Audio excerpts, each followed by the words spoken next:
وصفتنا اليوم خبيزات بالخميرة البلدية المجففة من الرواق الطيبات. أول حاجة غادي ناخدو 50 غرام، هنايا عبرت 50 غرام ديال الخميرة البلدية المجففة. غادي نزيد عليها 50 غرام ديال الماء، ضروري يكون نفس القياس باش هكذا غادي تذوب لينا الخميرة ديالنا بطريقة جيدة. غادي نحركوها، خاصكم ضروري طريقة التحريك تكون جد قوية، يعني تحركوا بيديكم او لا بملعقة جيدا. الخميرة ديالنا البلدية باش تصدق خاصها ضروري تحرك وتذوب حتى تعطيكم هذا القوام، ما خاصهاش تبقى مجرد حبيبات. من بعد غادي نزيد 50 غرام ديال الدقيق، هنايا استعملت القمح الكامل وحيدت له النخاله ديالو. 50 غرام غتكون كافيه، لكن الا ما حصلتوش على هذا القوام اللي غادي نوريكم غادي تزيدوا شي شويه ديال الدقيق، ضروري تجي بحال الشكل ديال العجينه ديال الخبز. الا جاتكم جاريه زيدوا شويه ديال الدقيق. انا هنايا 50 غرام كانت كافيه بالنسبه ليا انها تعطيني هذا القوام هذا على شكل عجين، لكن كاين دقيق اللي ما كيشربش، دونك خاصكم تزيدوا. شوفوا هنايا القوام كيفاش باين بحال عجينه ديال الخبز وهي خفيفه شي شويه.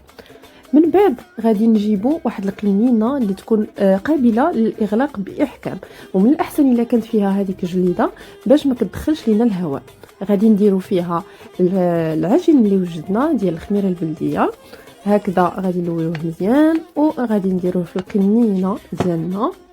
ومن بعد غادي نسدو عليها، غادي نخليوها هكذا مسدوده، ما تحلوش عليها نهائيا، ما يدخلهاش الهواء. من الافضل تخليوها في بليصه ما يكونش ضارب فيها ايضا الضوء. غتخليوها ليله كامله اللي هي مده 24 ساعه. دونك غادي نوريكم انايا هنايا اللي خليت مده 24 ساعه، غادي تضاعف الكميه ديالها وغادي تخلي لكم هذوك العوينات هما الدليل على النجاح ديال الخميره ديالكم. يعني هاد العوينات هادو اللي كيبانوا بحال الشكيل هذا هما الدليل على النجاح. ندوزو دابا نعجنوا العجين ديالنا. درت كيلو الا ربع ديال الدقيق الكامل بالنخاله ديالو. انا ما كنديرش فرص في الخبيزات، ولكن تقدروا ديروا الدقيق الابيض ايضا. غنزيدوا شويه الزيت، شويه العسيله ومليحه، والخميره البلديه اللي وجدات لينا ديجا غنديرها هي الاولى باش نوريكم طريقه العجين الصحيح اللي كندير انا واللي كتعطي خبز ناجح 100%. هنايا درت الخميره ديالي اللي وجدات كامله. غادي ندير ملعقه ديال العسل الحر باش يجيني خبز صحي مزيان، وغادي ندير ايضا زيت الزيتون. زيت الزيتون تعطي واحد القوام زوين للخبز ديالنا. هنايا درت تقريبا مقدار 2 معالق كبار ديال زيت الزيتون. غنزيد خلطه الخبز اللي فيها جميع انواع الحبوب اللي كتعطي لنا وصفه صحيه. تقدروا تستغناو على الحبوب، لكن انا هنايا كنوريكم طريقتي في العجين. غنزيد شويه د الماء الدافئ، ما يكونش الماء طيب بزاف، خاصو يكون دافئ جدا. وغادي نحرك تحريك اولي للعجين ديالي باش يعطيني هذا الخليط هكا بحال مسمن الا بغينا نسميوه. عاد غنزيد شويه الماء وشويه الملح. انا الملح ما كندوبوش، كنحطوه هكا وكنخلي العجين ديالي يزيد يتخلط. مره كنضيف شويه ديال الماء حتى كنشوف العجينه ديالي عطاتني القوام الصحيح ديال العجين وتدلكات ليا مزيان. تقدروا تستعملوا اليد، انا هنا استعملت العجانه باش دلكات ليا الخبز ديالي بطريقه سريعه وانا كنصور معكم. هنايا غادي نحيد العجانه ديالي وغادي نوريكم القوام كيفاش كتجي العجينه خفيفه، ما كنديرهاش ثقيله. وغادي نحط لي غرين ديالي في واحد الزلافه تكون كبيره. من بعد غادي ندير شويه الزويته في الخبز ديالي وغنديرها ايضا في يديا باش ما تلصقش ليا العجين. هكا طريقه صحيحه باش يلصقوا لكم لي غرين ديالكم في الخبز ديالكم. يعني هكا ما كنديرش الماء، وانما كندير شويه ديال الزيت في يديا اللي كنصوب به العجين. هذاك الزيت كيمكن لينا من الالتصاق ديال لي غرين ديالنا. انتم شوفوا غنشكل كويرات بحال هكا وغنحطهم مباشره بدون ماء بدون اي حاجه في لي غرين اللي ديجا وجدنا. غادي نعاود نفس العمليه باش تشوفوا. كنحاول ندير كريات صغيره، تقدروا الحجم تحكموا فيه كيف ما بغيتوا نتوما. انا كيعجبني الخبز الصغيور. غادي ندورها كامله، ماشي فقط الوجه وانما كندورها كامله باش كيجي الخبز بنين بزاف.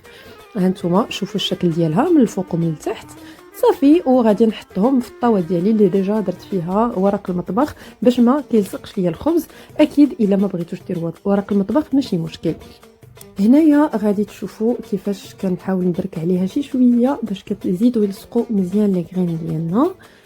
غادي نكرر العمليه حتى نسالي العجين ديالي مره كويرات ومره لي غرين حتى كنشكل الكويرات ديالي كامله وكنوجد لاطا ديالي باش نخليها تخمر ونخلي العجين ديالي يكون يعني بشكل جيد او الخبيزات ديالي يكونوا عاطين واحد الشكل اللي كيحمر الوجه. من بعد ما سالينا هاد العمليه هذه ووجدنا الخبيزات ديالنا غنخلي 50 غرام ديال العجين، هو راه عبرته ديجا، غنخليوها واللي هي غتشكل لنا الخميره ديال العجين ديال الغد ان شاء الله. وهكذا الخميره ديالنا كتبقى كتولد كل نهار وحنايا كنعجنوا بنفس الخميره فقط كناخذوها من العجين ديالنا. ها هما الخبيزات ديالي وجدوا، غادي نغطيهم بمنديل ونخليهم يخمروا لمده 6 سوايع على الاقل. هكذا غادي نوريكم بعد 6 سوايع كيفاش كيجيو. منين كتبركوا عليهم كتعاود تطلع العجين ديالكم كيعاود يطلع، هذا هو الدليل على انهم خمروا. هما تيقدروا يخمروا في 5 سوايع ولكن حتى 6 سوايع افضل. غندخلوهم للفرن اللي سخناه على اعلى درجه ونخليوهم يطيبوا. في البدايه غنشعلوا عليهم غير من التحت ومن بعد من الفوق باش يتحمروا ويعطيو هذا اللمعان هذا. شوفوا كيفاش كيجيو هشاشين تبارك الله. وميم طون الاهم هو انه لي غرين كيبقاو لاصقين وكيجيوكم خبيزات صحيين على حقهم وطريقهم بالخميره البلديه المجففه وبلي غرين وبالصحه والراحه.